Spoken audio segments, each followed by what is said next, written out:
Hey, I'm Andrea, and this is a series of unfortunate events, The Bad Beginning, by Lemony, Snicket, and illustrated by Brett Helquist. Mr. Poe tipped his hat to Justice Strauss, who smiled at the children and disappeared into her lovely house. Klaus stepped forward and knocked on Count Olaf's door, his knuckles rapping right in the middle of the carved eye.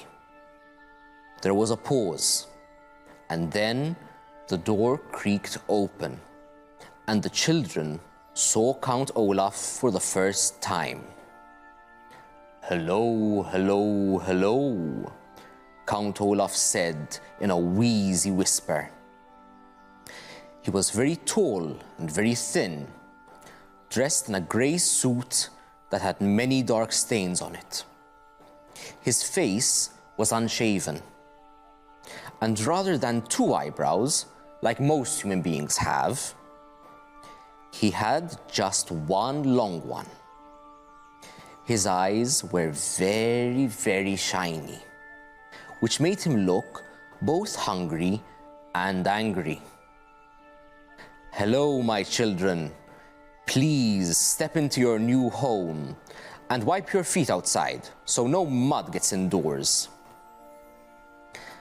As they stepped into the house, Mr. Poe behind them, the Baudelaire orphans realized what a ridiculous thing Count Olaf had just said. The room in which they found themselves was the dirtiest they had ever seen, and a little bit of mud from outdoors wouldn't have made a bit of difference. Even by the dim light of the one bare light bulb that hung from the ceiling, the three children could see that everything in this room was filthy. From the stuffed head of a lion, which was nailed to the wall, to the bowl of apple cores, which sat on a small wooden table. Klaus willed himself not to cry as he looked around. "This room looks like it needs a little work," Mr. Poe said, peering around in the gloom. "I realize that my humble home isn't as fancy as the Baudelaire mansion," Count Olaf said. "But perhaps with a bit of your money, we could fix it up a little nicer." Mr. Poe's eyes widened in surprise, and his coughs echoed in the dark room before he spoke. "The Baudelaire fortune," he said sternly, "will not be used for such matters. In fact, it will not be used at all until Violet is of age." Count Olaf turned to Mr. Poe with a glint in his eye like an angry dog. For a moment, Violet thought he was going to strike Mr. Poe across the face. But then he swallowed. The children could see his Adam's apple bob in his skinny throat and shrugged his patchy shoulders. "All right then," he said. "It's all the same to me. Thank you much, Mr. Poe, for bringing them here. Children, I will now show you to your room." "Goodbye, Violet, Klaus and Sonny," Mr. Poe said, stepping back from the front door. "I hope you will be very happy here.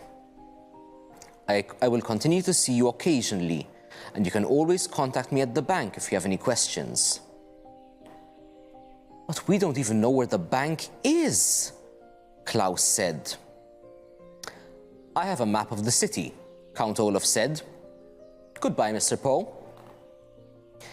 He leaned forward to shut the door, and the Baudelaire orphans were too overcome with despair to take a last glimpse of Mr. Poe. They now wished they could all stay at the Poe household, even though it smelled. Rather than looking at the door then, the orphans looked down and saw that although Count Olaf was wearing shoes, he wasn't wearing any socks. They could see, in the space of pale skin, between his tattered trouser cuff and his black shoe that Count Olaf had an image of an eye tattooed on his ankle, matching the eye on his front door. So, what do you think of this Count Olaf? And why do you think he has a tattoo on his ankle and on his door? Do you think the orphans will be okay?